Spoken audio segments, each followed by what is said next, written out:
Caso deseje realizar perguntas por áudio, por favor, pressione o botão levantar a mão. Se a sua pergunta for respondida, você pode sair da fila clicando novamente sobre o mesmo botão. Estão presentes nesta videoconferência o Sr. Cláudio Coutinho, presidente da companhia, Sr. Irani Santana, vice-presidente e diretor de risco, Sr. Marcos Staffen, diretor de Finanças e Relações com Investidores, e o Sr. Oswaldo Lobo, diretor de crédito. Gostaria agora de passar a palavra ao Sr. Cláudio Coutinho, que dará início à apresentação. Por favor, Sr. Coutinho, pode prosseguir. Muito obrigado. Bom dia a todos e todas. Eu agradeço a participação de todos nessa apresentação de resultados do primeiro trimestre de 2023 do Banrisul. Bom, primeiro eu vou passar aqui os nossos destaques. O Banrisul tem uma agenda extensa no que tange ao ESG, né, Environment, Social e Governance, e aqui o destaque aqui é que nós estamos fazendo uma alteração nos nossos estatutos, de modo que nós vamos contemplar a diversidade no nosso conselho, nos órgãos de administração da companhia. Então, a alta administração vão ter pelo menos 30% compostos de pessoas que são ou mulheres, ou pessoas pretas e pardas, ou LGBTQIA+, ou PCD. Então, essa mudança na nossa composição da alta administração vai começar a ocorrer desde já, e de modo que alcance 30% até 2030, no mínimo, né? Além disso, no capítulo de inovação, nós fizemos negócio de impacto, principalmente no financiamento de soluções inovadoras para problemas socioambientais, e que nós disponibilizamos uma linha de 50 milhões de reais para empresas que tragam projetos e que o Banrisul apoie, então, consequentemente, tenha crédito para isso.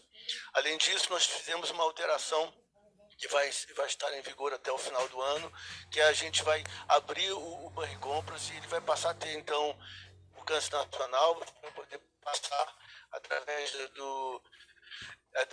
de outras máquinas, que não só as máquinas da Vero. Então você vai poder usar o Banricompras em todo o Brasil, em outras máquinas. Então isso vai estar ocorrendo até o final deste ano.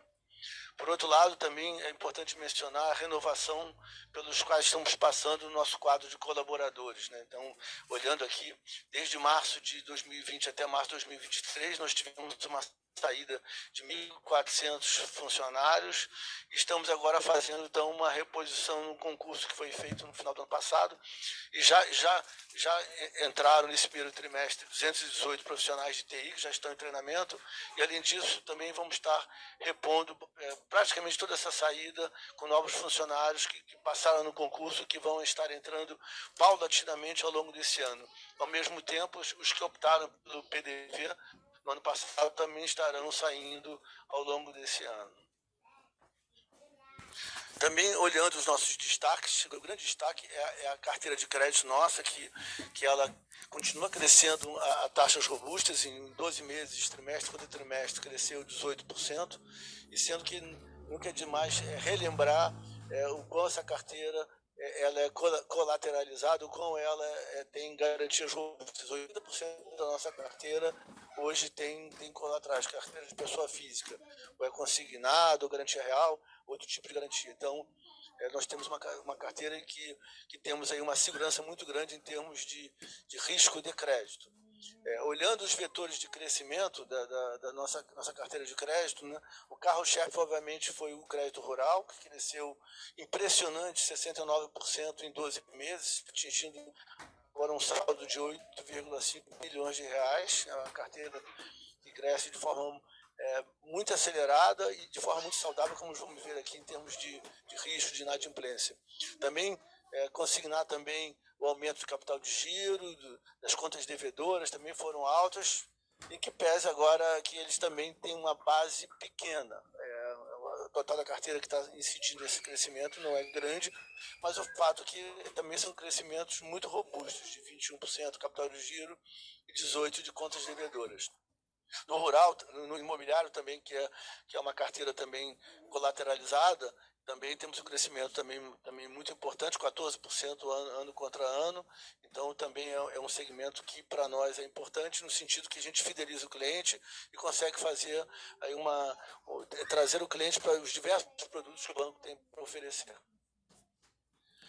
No crédito rural, como eu comentei antes, nós temos aí 8,5 bi de carteira em março de 2023, crescimento já mencionado de 69%, e do plano safra que nós nos comprometemos em julho de 2022 de 7 bilhões, 88% já foram liberados e a gente vai certamente atingir, talvez superar levemente a marca. A qualidade de crédito também é excepcional, nós temos aí atrasos superiores a 90 dias, alcançando apenas 0,51% da carteira em março de 2023, o que mostra excelente qualidade dessa carteira. E essa carteira predominantemente é financiamento de custeio, que são financiamentos que são renováveis a cada ano. Em termos da nossa carteira como um todo, né, aqui nesse quadro fica claro a excelente qualidade da nossa carteira e como é importante a manutenção dos nossos princípios em termos de diversificação, de colateralização e da disciplina do banco em continuar operando de forma diversificada com seus clientes. Então, vemos aqui que o nosso índice de inadimplência 90 dias está em níveis muito baixos, 1,7%. Nós temos também uma carteira cujo rating das operações de A a C, 93% da nossa carteira estão entre esse intervalo de ratings, que são ratings muito bons. E também aqui dá para ver também como nossa carteira é desconcentrada. Os 50 maiores devedores têm apenas 6,5% da carteira, quase a metade da concentração da indústria. Então, aí mostra como a gente tem, então, uma carteira diversificada, garantida, com baixo risco e com baixa inadimplência. Em termos de provisão de crédito, continuamos fazendo provisões conservadoras. A provisão cresceu, excluído as provisões sobre créditos recuperados de baixo prejuízo. Tivemos um crescimento de em torno de 15 milhões de reais de provisão comparado com o último trimestre do ano passado, que basicamente é decorrente do incremento da carteira, provisões sobre novos créditos que foram feitos.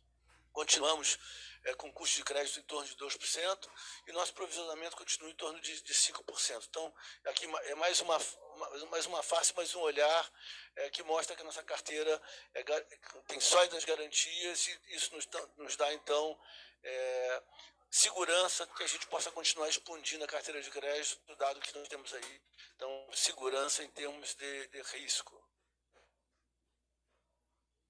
Aqui vão os nossos destaques do trimestre. Nosso lucro líquido no primeiro trimestre de 2023 alcançou 213 milhões de reais, é um crescimento em 12 meses de em torno de 30%, e em relação ao último trimestre do ano passado, uma queda de 15%. Aqui é importante notar que não dá para desconsiderar a sazonalidade. Na verdade, tem que olhar os 30% de crescimento, porque é muito diferente o último trimestre do ano, porque você tem impacto de vendas de Natal, economia aquecida, as empresas todas produzindo para venda no Natal, o consumo aumenta o uso dos nossos equipamentos de meios de pagamento como a Vero. Então, isso tudo acontece de forma muito intensa no final do ano. E aqui, a partir de janeiro, fevereiro e março, aqui no Sul principalmente, você tem aqui uma sazonalidade em termos de férias, você tem grande parte das pessoas tirando férias em janeiro e fevereiro.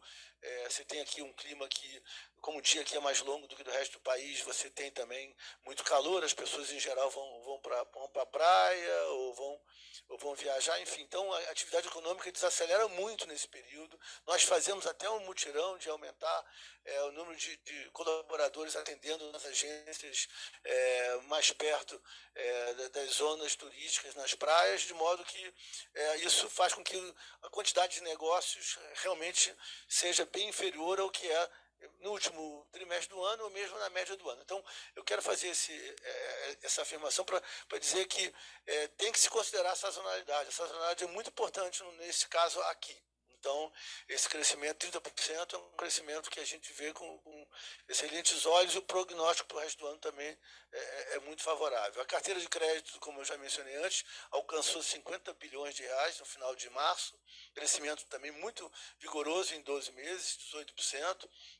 O crédito consignado também não cresceu comparado com o final do ano passado.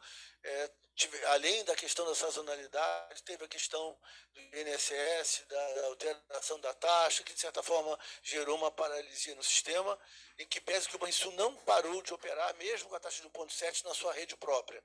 Mas, de qualquer maneira, houve aí uma certa turbulência no mercado, e a gente também não produziu muito nesse período em que a taxa ainda continuou com 1,7. Quando ela normalizou, a gente voltou a operar normalmente. Mas, de qualquer forma, nós temos aí um crescimento em 12 meses ainda do consignado em torno de 6,5%. O rural, como mencionado também, impressionante, 69%, carteira de 8,5 bilhões. Lembrando que lá em 19 essa carteira era em torno de 2 bi, quer dizer, multiplicou por 4 praticamente em 4 anos. A nossa margem financeira, como a gente já vem comentando em outros calls, ela vem se recuperando. Então, em 12 meses, crescimento de 15%, margem financeira de crédito, né? Então, ela vem se recuperando. Nosso prognóstico é que ela continue se recuperando ao longo do ano. E nós também conseguimos manter em níveis reais nossas receitas de tarifas e serviços. É um segmento que tem muita competição com bancos digitais e outras instituições que, em muitos casos, nem cobram tarifas, e a gente conseguiu manter em níveis reais, quer dizer, por inflação, em termos de tarifas, um bom crescimento de quase 6%. Então, e isso nos incentiva a continuar tendo a postura que nós temos tido, que é a postura de ser conservador na concessão de crédito colateralizado, e que ao longo do tempo venha se recuperando. E mais na frente, à medida que haja uma queda da Selic, que ainda não se vislumbra ainda exatamente qual é o horizonte, mas quando ela vier, ela certamente vai beneficiar aqui a nossa margem financeira.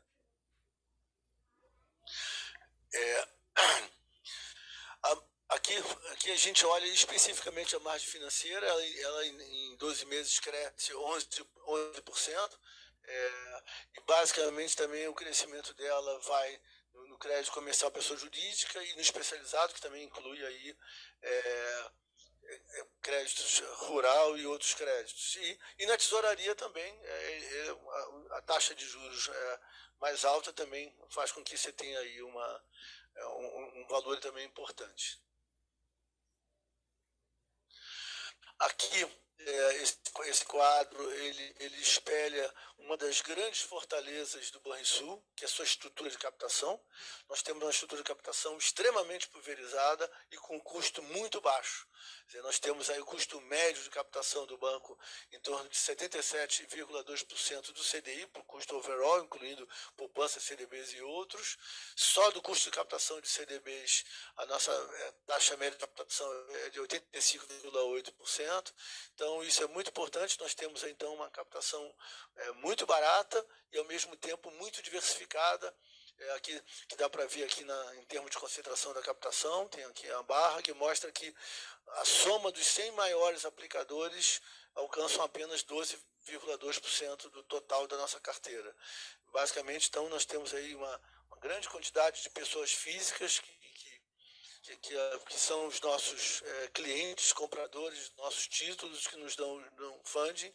Então, eu diria que isso aqui é uma das grandes fortalezas. Então, o Banrisul, olhando de forma assim, mais geral, você tem uma estrutura de captação barata, diversificada, e com muita pessoa física e pequenos e médios investidores aplicando. E, por outro lado, temos uma carteira de crédito também diversificada e com bastante colateral. Então, essa é a nossa estrutura, é o nosso fundo de comércio, ter captação barata, pulverizada, e ter uns ativos basicamente colateralizados com baixo risco de crédito.